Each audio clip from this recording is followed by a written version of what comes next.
Ustaz, dalam hidup saya nak tumpu untuk belajar dan menuntut ilmu, dan kemudian saya nak beramal untuk amalan-amalan hari akhirat Ustaz. Boleh ataupun tidak? Soalan tersebut timbul. Jawapannya diharuskan dan dibenarkan berdasarkan kepada hadis. Seorang sahabat, dia kerjanya menuntut ilmu berdamping dengan Nabi SAW.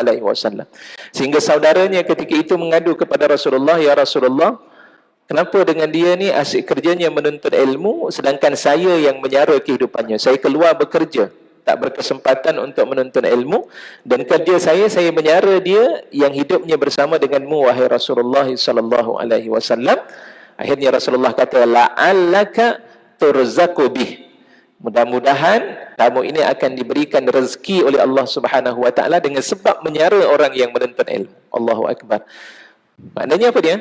Kita memberikan saraan, memberikan bantuan kepada orang yang menuntut ilmu, punca rezeki kita semakin dibuka oleh Allah Subhanahu Wa Taala. Insya-Allah. Tanpa kita sedari, hakikatnya begitu. Allah semakin membuka. Berikan sahaja kepada orang yang menuntut ilmu, maka di sana rupa-rupanya pintu-pintu rezeki akan dibuka luas oleh Allah Subhanahu Wa Taala dengan cara perlakuan sedemikian rupa. Manusia diberikan rezeki disebabkan ada orang yang menyara mereka. Itu memanglah dari sudut hakikatnya Allah yang bagi rezeki.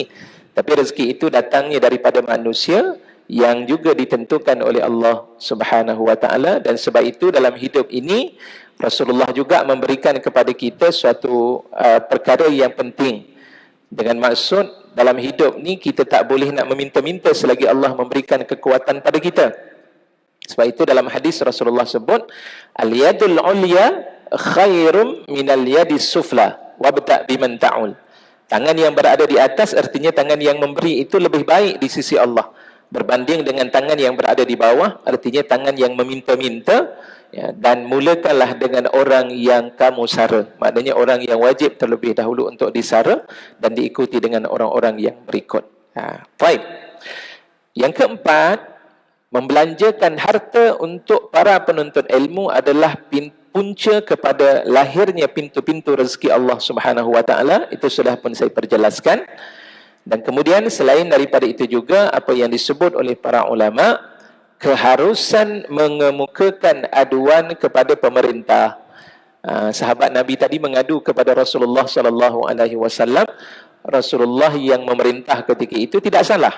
Ustaz, saya memberikan buat aduan ni boleh tak? Tak jadi masalah. Adulah kepada mereka yang memiliki kuasa untuk menyelesaikan permasalahan tersebut. Jadi sifat kita mengadu, membuat aduan untuk menyelesaikan permasalahan, itu adalah merupakan salah satu di antara sunnah yang berlaku dalam kehidupan para sahabat radhiyallahu anhum ajma'in. Apapun perkara, Ustaz, ni ada masalah, saya nak minta selesaikan ataupun memberikan sedikit pencerahan, silakan sahaja. Yang penting orangnya tepat. Dan matlamat daripada aduan untuk menyelesaikan masalah, bukan untuk membina masalah. Ada orang mengadu sebab dia nak membina masalah dalam kehidupan. Itu bukan matlamat daripada aduan yang dibuat.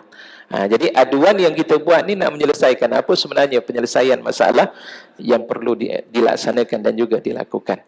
Baik, kemudian selain daripada itu, yang keenam, para ulama menyebut membesarkan urusan agama berbanding dengan urusan dunia.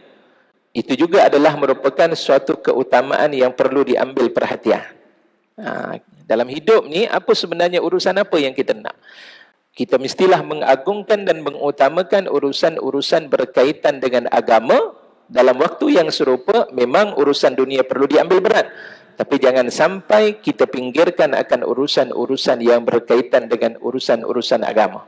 Sebab hidup sebagai seorang Islam, maka Islam itulah yang perlu dipertahankan dalam hidup mereka. Kenapa? Sebab kita adalah merupakan orang-orang yang sentiasa diambil berat oleh Allah Subhanahu Wa Taala. Selain daripada itu juga, hadis ini saya ambil daripada kitab Mirqatul Mafatih. Jadi disebut hadis ini juga menjadi dalil tentang keharusan meninggalkan kesibukan dunia kerana menuntut ilmu dan beramal untuk hari kemudian. Dalil daripada hadis, Ustaz, dalam hidup saya nak tumpu untuk belajar dan menuntut ilmu, dan kemudian saya nak beramal untuk amalan-amalan hari akhirat, Ustaz. Boleh ataupun tidak? Soalan tersebut timbul. Jawapannya diharuskan dan dibenarkan berdasarkan kepada hadis.